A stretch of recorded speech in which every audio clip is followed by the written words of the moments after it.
Et si la plupart de nos conversations n'étaient pas vraiment les nôtres? Si elles étaient en fait guidées par des scénarios, des scripts invisibles, écrits bien avant notre naissance?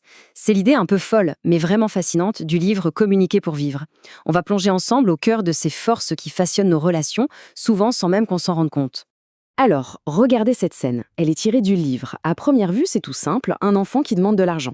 Mais la réponse du père, elle change complètement la perspective. Il demande, c'est pour un besoin ou pour un désir? Et là, cette simple question nous montre quelque chose d'essentiel. Même l'échange le plus banal, le plus quotidien, cache en fait une exploration de ce qui nous motive au plus profond de nous. Et ça nous amène au grand paradoxe de notre temps. C'est quand même fou, non? On a des smartphones, des réseaux sociaux, on n'a jamais eu autant de moyens de communiquer. Et pourtant, on se sent souvent plus seul que jamais. Selon les auteurs, ce n'est pas une coïncidence. C'est le signe qu'il y a quelque chose, des forces invisibles qui viennent court-circuiter nos relations. Allez, on rentre maintenant dans le vif du sujet. Et attention, l'idée qui va suivre, elle peut un peu secouer. Et si, en fait, on n'était pas vraiment les auteurs de nos propres conversations? On a tous cette conviction, n'est-ce pas? On pense que ce qu'on dit, ça vient de nous. Que nos paroles, c'est le reflet de notre volonté, de nos choix. C'est même la base de notre sentiment de liberté, de se sentir maître de ce qu'on exprime. Mais en réalité, c'est beaucoup plus compliqué que ça. Le livre avance un concept assez fort. On serait des sujets parlés. Qu'est-ce que ça veut dire? Eh bien, imaginez qu'à la naissance, on est un peu comme un vase vide. Et ce vase, il se remplit avec les mots, les histoires, les attentes de notre famille, des choses qui, au fond, ne nous appartiennent pas. Et la conséquence de ça, elle est vertigineuse. Ça veut dire qu'une immense partie de ce qu'on dit et de comment on interagit est en fait pilotée par une sorte de programmation inconsciente. Voilà, ce sont eux, les fameux scripts invisibles, qui, en coulisses, tirent les ficelles de nos relations. Ok, mais d'où y viennent ces scénarios? Le livre explique que ça s'enracine à 3 niveaux principaux. D'abord, il y a l'histoire de notre famille, avec ses secrets, ses non-dits, ses loyautés invisibles. Ensuite, il y a bien sûr les désirs de nos parents, tout ce qu'ils ont projeté sur nous, consciemment ou pas. Et enfin, il y a notre propre scénario de vie, cette petite histoire qu'on s'est construite entre 0 et 6 ans, pour survivre et essayer de comprendre le monde autour de nous. Bon, ok, on est influencé, on a des scripts, compris. Mais concrètement, au quotidien, comment ça se manifeste dans nos discussions?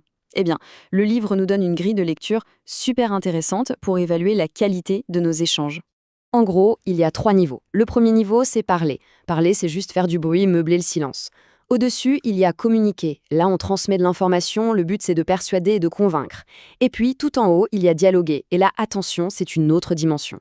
Dialoguer, c'est un échange créatif où les deux personnes acceptent le risque de ne pas être les mêmes à la fin de la conversation. Et forcément, atteindre ce niveau de dialogue, ça n'arrive pas par magie. C'est une vraie discipline. Le livre utilise un mot très fort pour ça, une ascèse. C'est un peu comme une pratique spirituelle ou un sport de haut niveau. Ça demande un effort conscient, une vigilance permanente et une sacrée maîtrise de soi. Et tout ça est résumé dans cette citation des auteurs. Je ne suis que le lien que je crée. C'est hyper puissant quand on y pense. Ça veut dire que notre identité profonde, ce n'est pas un truc qu'on trouve tout seul dans notre coin, non. Elle se construit, elle se tisse dans la qualité des liens qu'on arrive à créer avec les autres. C'est bien beau la théorie, mais on fait quoi quand ces fameux scripts invisibles ont déjà fait des ravages? Comment on répare une relation qui a été abîmée? Là-dessus, le livre propose une piste qui va bien plus loin que l'idée classique du pardon. Le truc, c'est qu'il faut complètement repenser notre idée du pardon. On pense souvent que pardonner, c'est essayer d'oublier, de mettre la poussière sous le tapis, mais en fait, ça enterre juste le problème plus profondément. Le livre nous parle plutôt de guérison. Et guérir, ce n'est pas du tout oublier. C'est avoir le courage de retourner vers la relation, et d'abord, de se reconnecter à soi-même, à la partie de nous qui a été blessée. Et pour pouvoir guérir, il y a une étape essentielle. Il faut faire tomber l'armure. Le livre parle de nos cuirasses relationnelles. Vous savez, ces défenses qu'on met en place. L'armure de la victime qui se plaint, celle du juge qui blâme l'autre, celle de la personne qui se justifie tout le temps. Toutes ces armures, on croit qu'elles nous protègent. Mais en réalité, ce sont des prisons qui nous isolent. Donc, pour que ce soit bien clair, guérir, ce n'est pas devenir amnésique. C'est au contraire un acte hyper conscient pour dire stop. Stopper les schémas qui se répètent. C'est décider que les blessures du passé ne vont plus dicter nos relations au présent.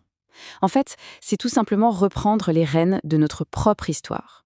Et tout ce cheminement, tout ce travail de guérison, eh bien ça nous mène logiquement au défi le plus grand de tous, celui de réinventer la relation la plus intime qui soit, c'est-à-dire le couple. Et là, le livre met en lumière un contraste vraiment frappant.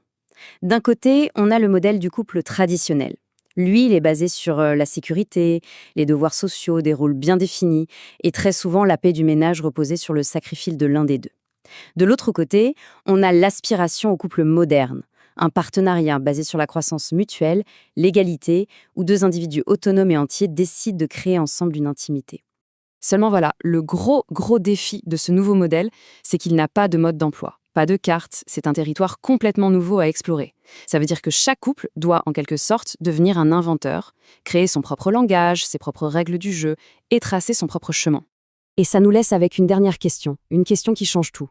Et si, depuis le début, on se trompait sur le véritable but de la relation amoureuse?